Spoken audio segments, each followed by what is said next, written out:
The manager at the business actually called. She did not want to make things worse, so she was not cooperating or calling the police.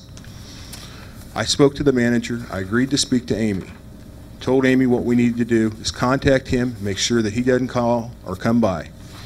She agreed. I did that. In fact, I went back to the business at 2 o'clock when he was supposed to show up and ensured that there was no problems. The matter was handled. She did not want to pursue charges because she believed at that point she could make things worse. We handled it as informally as we could.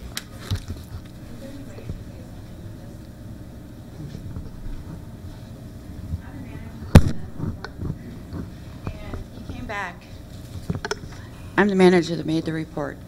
And he came back 3 times after that day to make sure that there were no problems. And in my opinion, and a lot of others, what more can you ask for?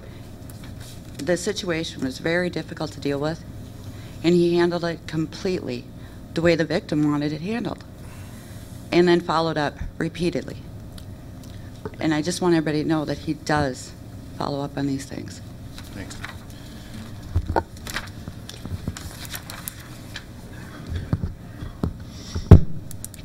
On 7/28/2009, there was a vehicle accident at the BP convenience store. Mr. Murphy writes, Chief Lanning was dispatched to a vehicle accident. Incident report indicates that report is necessary. No report is available. If you look on the writing, it says at the top in handwriting, which is Mrs. Bryce's writing, a report may not have been written if damage was less than $1,000. However, IC doesn't state either way. The damage was less than $1,000. In fact, there was very little damage other than just a little scuff mark on the truck, and the vehicle that he had backed into had previous damage. The damage was under $1,000 combined. Again, no report was required because the damage was less than $1,000.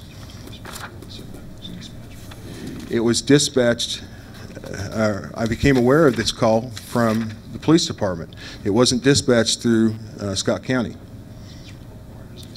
The report required is a mistake.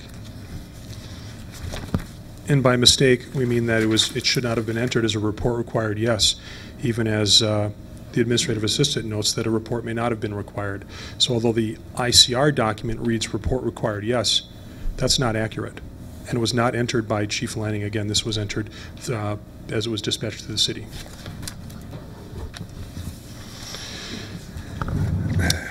A cardiac arrest, 7/23/2009. A 400-pound man, full cardiac arrest. Officer dispatched, fire department called and assisted in lifting the patient. No response to this call was on another call, or was not on another call. Again, this was not discussed with me.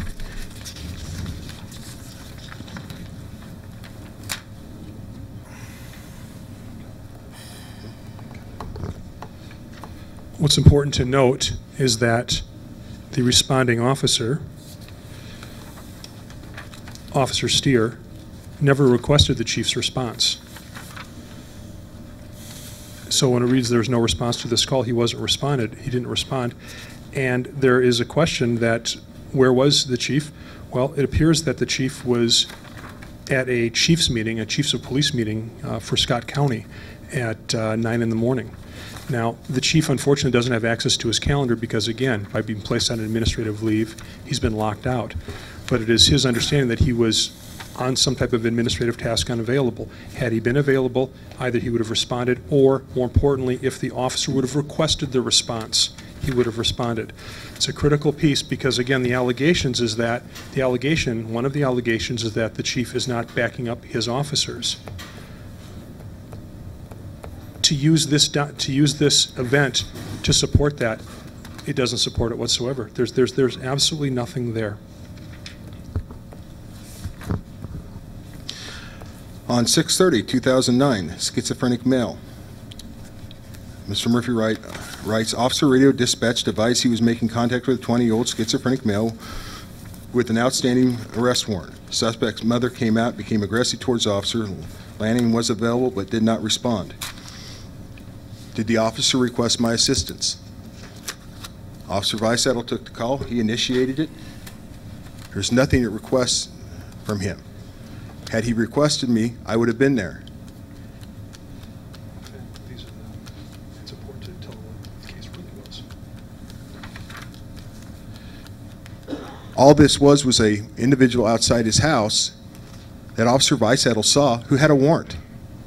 The fact that he's schizophrenic and needed his medication to go to jail was really irrelevant. Officer Weissettle's driving down the street, sees an individual, has an active warrant, pulls over, arrests him. The mother was uncooperative and refused to give his antipsychotic meds to him. And there's no report. He didn't request my assistance. Officers make arrests on warrants by themselves all the time. He's just driving down the street, sees this individual. Again, Mr. Murphy hadn't talked to me about this incident. On June 23rd, 2009, there was a dog bite, a 9-month-old dog bite victim. On June 23rd, and this is Mr. Murphy's notes, on June 23rd, an officer was dispatched to an infant dog bite. Chief Plaine did not respond to the call to assist him. No other calls were occurring at the time. Chief Plaine was on duty and available for this call. Again, it was not addressed with me. Here's the facts. He came in dispatched that the owner of the dog had controlled the dog. It had bit his daughter. Officer Weissettle was quick on the response. I made contact with him by phone, asked him if he needed assistance, and he didn't. He came back, told me what had happened, and I contacted Mr. Murphy and advised him this could be an issue for the press, and if you get a call from the press, this is what happened.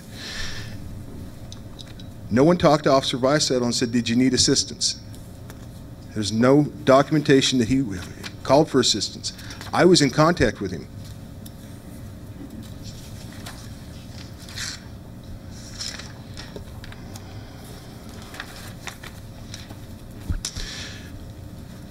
There's a vandalism report on June 4th, 2009. Report was taken on June 4th of vandalism. Incident report indicates the report is required. Chief Lanning activated the case on June 15th, inactivated the case on June 15th. No documentation, if any, what was done and reason for inactivation.